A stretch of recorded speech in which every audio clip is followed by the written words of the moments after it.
我个人觉得客家精神的定义应该是知足、常乐、爱物跟惜物，善用这一些简单的物件，不管是生活的物件也好，或者是食材，在每一个食材都能够找到适合它、属于它的方法跟用法，没有任何一样东西是被浪费或者说被丢弃的。我觉得更多的是知道怎么样的生活是可以很富足、很开心的，然后怎么在自己的环境里面找到那一个最简单、最真实的，不仅仅是味道或者生活方式。这是可能我在看客家料理或是客家文化里面，我觉得是很特别的。我个人当然还是从料理的角度来看啊，我觉得客家精神里面很重要的就是顺应自然，然后物尽其用。在客家料理里面，你会发现并没有很多所谓的大菜，或者是很多非常不一样的食材。但是从简单的食材里面，你发现他们使用的方法，不管是发酵，或者是腌制，或者是保存时，有很浓厚他们对这个食材的认同感，然后跟特别的组合方式，我觉得这个是客家的料理味道里面蛮重要的一环。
当然，我觉得不管是任何一个料理，或是说创作方式，很重要的就是必须要有创作动机，然后时代背景，它是在什么一个年代被创造出来的。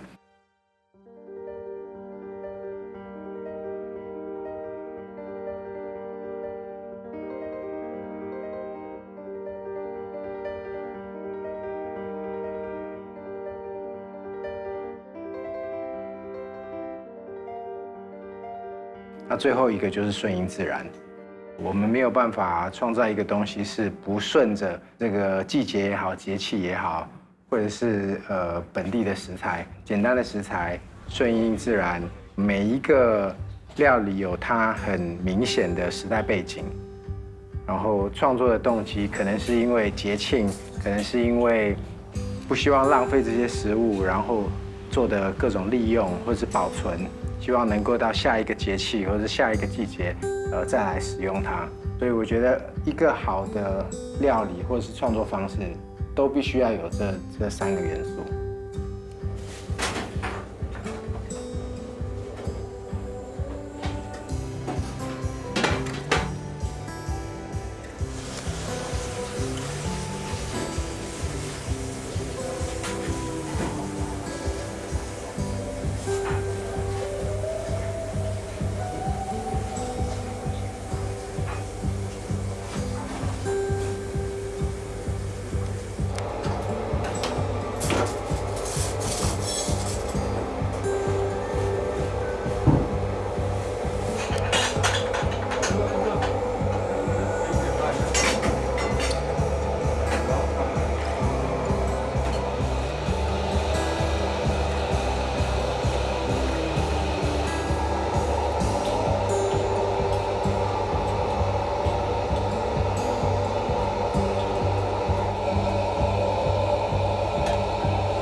ไม่เก่าคนนี้อ่ะ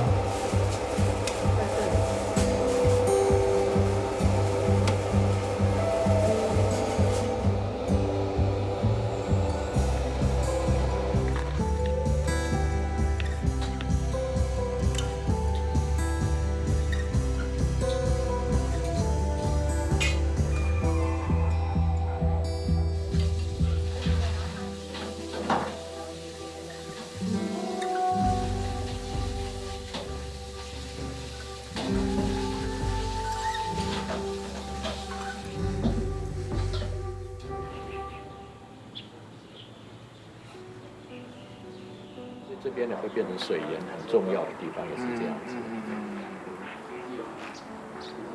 所以这边大家灌溉啊什么的都是用前面这一条。对。那现在灌溉比较少一点我们客家的一个宝啊，做菜脯 OK， 还有福菜，都是用里面腌制。不是腌制，腌制好以后再制让它发酵嘞。从酸菜到福菜或者到梅干菜的，就放在缝里面让它瓮里面让它发酵。那萝卜干晒干以后放在里面呢，让它自动发酵嘞。像那个第二个的话，篓子，那篓子的话，通常都是我们挑点心啊、挑祭祀用品的。然后像那两边呢，它不同篓子是不同的。那上面有一个那个很妙的那个，对。那是老母鸡的孵小鸡，然后小鸡的出息的就在那里边。那个鸡笼。它不会乱跑。不会乱跑，鸡笼。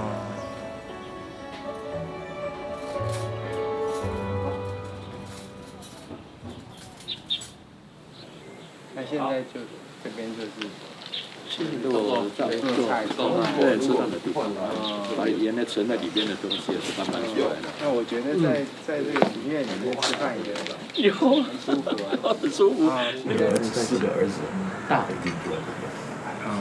就是进门的这对，右边。以他们的话是左边，以房子的坐向的左边。那如果说像比如这一排来说，就是越靠右边这边是重要的。对，中间是最大，然后再过来这第二个。中间是祖先住的，这个是主人住的，主人住。然后一次往右。对。那一次往左就是另外一个。对。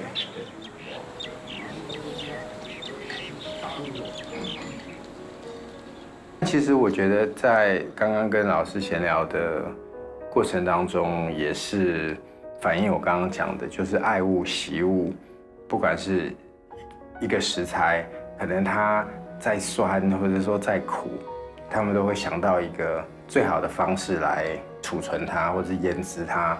同样的，刚刚看到很多在家里面以前的物件，还是被保存得很好。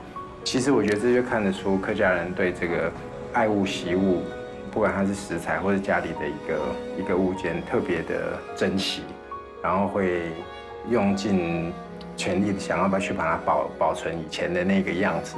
我想对于味道来说也是一样。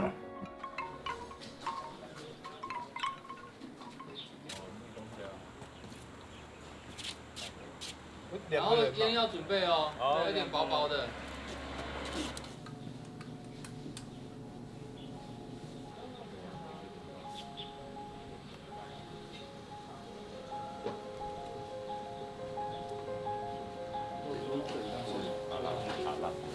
然后他说，就是你们会把统计每个步骤阶段都准备好，对，是在创作之前都会先画大概的样子。等一下，我大概就正常的音量这样子。好。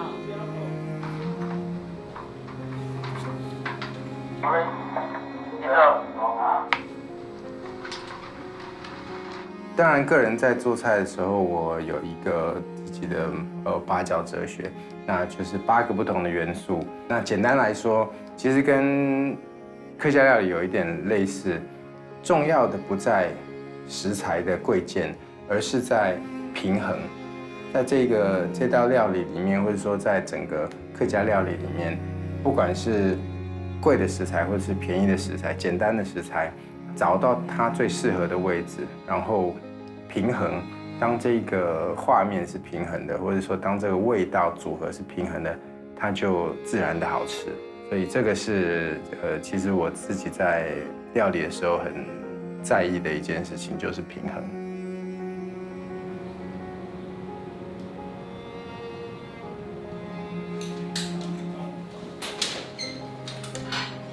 其实寻找灵感，我很少真的出去找灵感。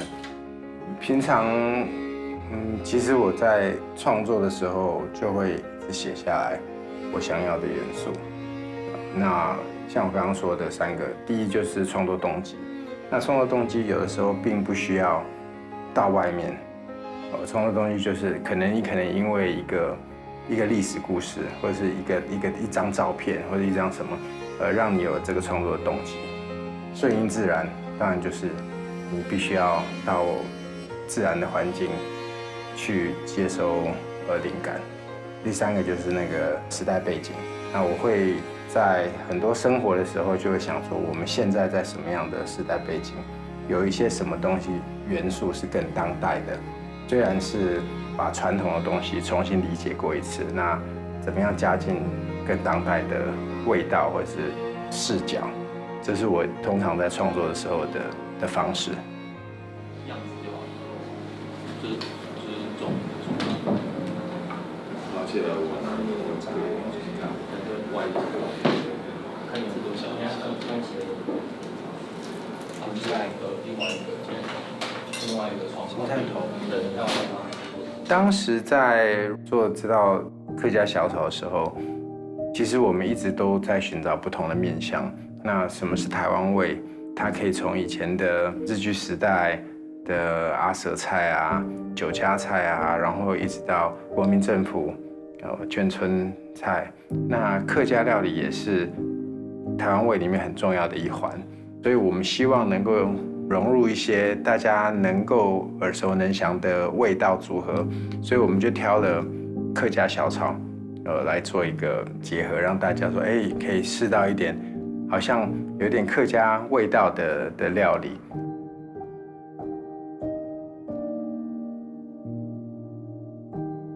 我想，其实客家小炒它的特色，并不完全是在这是一道完完全全的客家味道。客家小炒的特色是在每一个食材有它自己的质感，有它自己的口感，然后一层一层的叠在一起。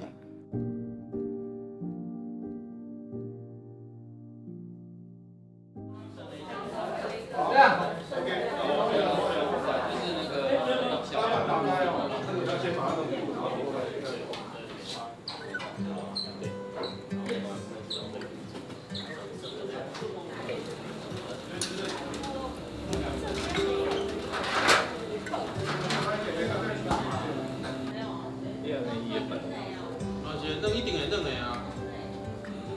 延长线有了，不用，只要灯头跟配件买进来。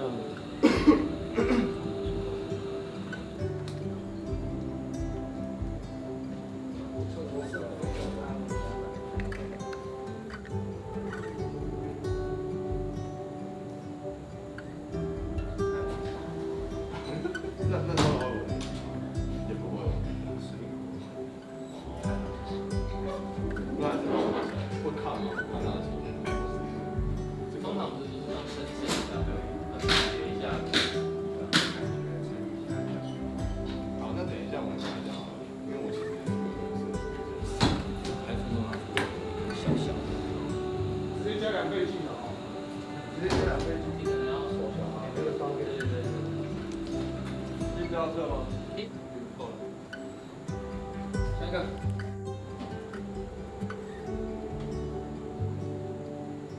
这是一道我们之前在 RAW 就尝试过的客家小炒，然后我们拿了之前的元素，然后做了一个新的表现方式。那我在这个客家小炒里面用了7种不同的做法，就是煎、煮、炒、炸，然后焖、烤、制，所以有7种不同的方式，然后来表现这个7个不同元素在客家小炒里面非常重要的7个食材。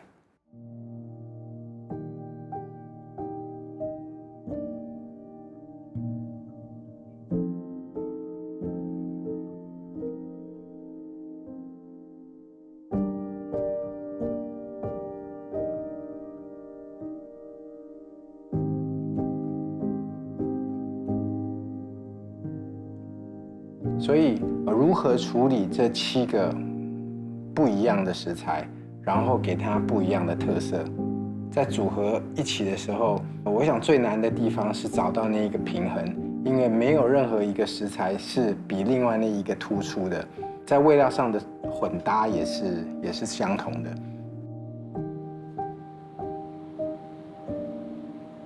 在发想的过程当中，我们一直都注意到，是不是能够表现更当代的味道。它的时空背景是干鱿鱼，是咸猪肉，是蒜苗，还有豆干等等。当它在现在这个年代被表现出来的时候，它应该要有更好的食材，因为我们现在能够取得的食材更好了，更精致的表现方式。可能在过去那个时代是没有办法的，它是一道可能很朴实的一道料理，所以我觉得怎么样能够表现更当代的样子，更当代的味道，我用类似的食材，但是更属于现在的方式来表现，包括我用那个新鲜的小卷来代替那个干鱿鱼，用小牛肉。法式的炖法，然后来代替我们之前用的那个3层肉或者是咸猪肉。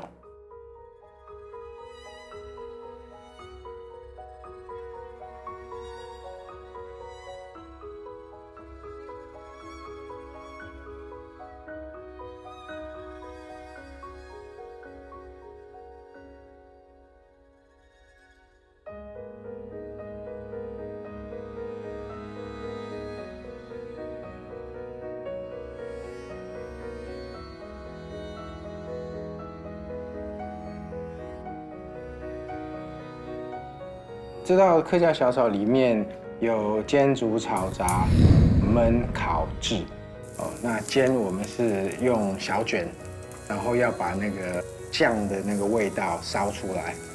所以我们用煎过的那个小卷，然后淋上酱油，让它有一点焦香、酱香的味道。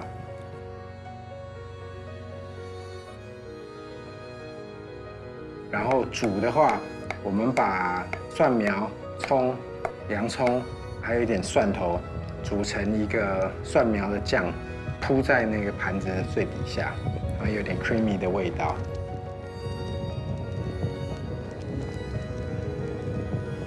那炒呢，客家小炒很重要，就是那个芹菜，然后我们用芹菜的根跟芹菜的梗2种不同的口感，然后用快炒的方式。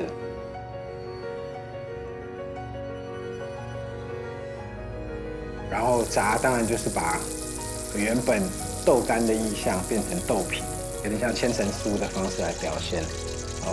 用炸的那个豆皮。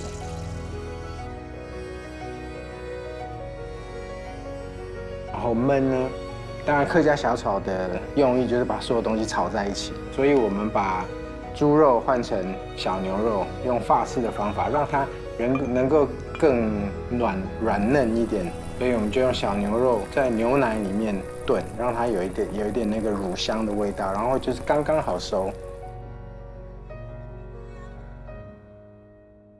再来就是烤，客家小炒一定要有辣椒。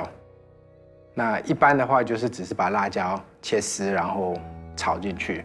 我们用的是干辣椒，干辣椒再用炭香让它回温，让它有一点那个干辣椒的香气。之后我们再把它打成粉，最后在上菜之前就撒上一点干辣椒的那个味道，所以让它有一点焦香的那个味道，因为我们并没有用锅子大炒嘛，怎么样让它有一点炭香，有一点更浓郁一点的那个辣味。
最后一个就是炙烧。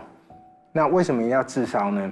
因为当我们在炒菜的时候有那个镬气哦，或者是锅气，让它那个锅子跟大炒之后的那个焦香味，在我们的这个料理里面并没有那个味道，所以最后我希望在上到客人面前的时候，能够有用火枪炙烧，让它有一点那个焦香的味道，能够把那个镬气呈现出来，所以让客人吃到的时候，不是一个很完美无瑕的口感，而是有一点焦香味，有一点镬气，有一点盘子刚端到面前的时候，会有我闻到那个镬气的味道，这个是我想要最后呈现的感觉。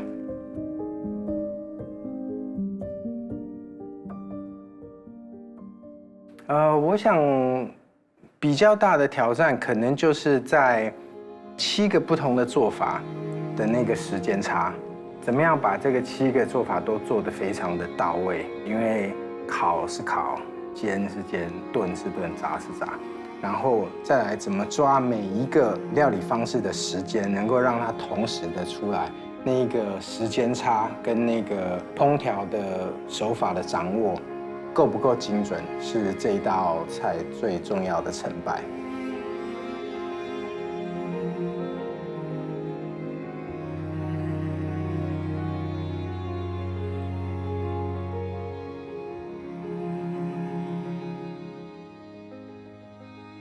办法呢非常的简单，我们 DIY 的故事呢就是服装好客。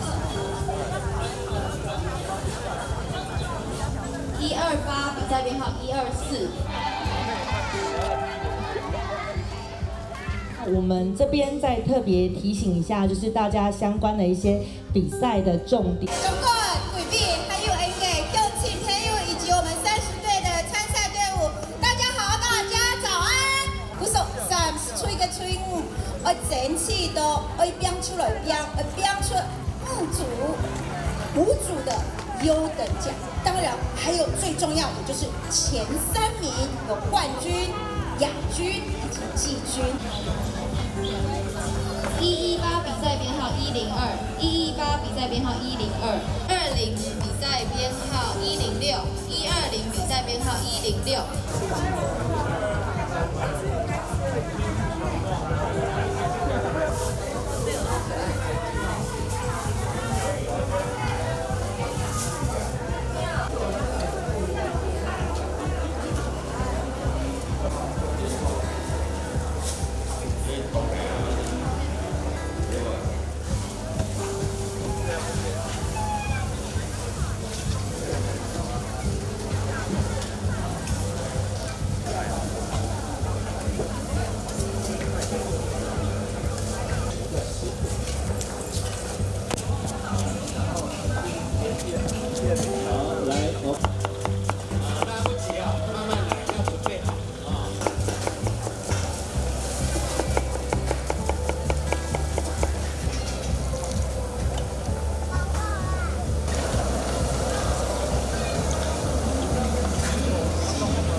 的参赛者最后10分钟可以出赛。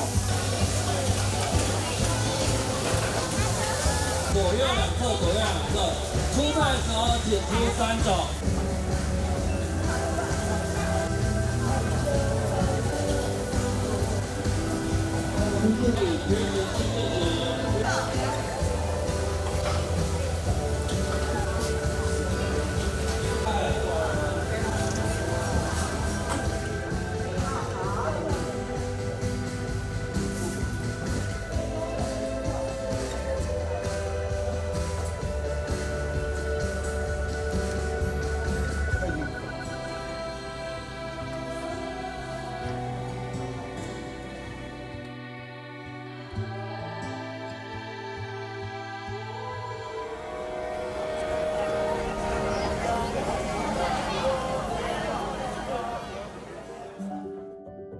觉得我想要跟这一次的参赛者说的是，不要被传统的客家小炒的这个框架所局限。我想每一道经典的料理，在不同的时代都应该有不同的解释方式或者诠释方式。怎么样找到它不失原味，但是又有更当代的感觉，小心的处理每一个食材的层次，然后掌握味道混搭之后的平衡，这个是一道好吃的客家小炒最重要的关键。我觉得我自己也还在学习客家的味道组合，在台湾味里面是非常有特色的一个支线，我自己也还在学习很多有关客家料理的一些，尤其是发酵啊，跟一些特别的腌制方式。我觉得这个是所有的台湾味里面非常特别的。我也希望可以能够在接下来有接触更多不一样的客家料理，或是客家的手法。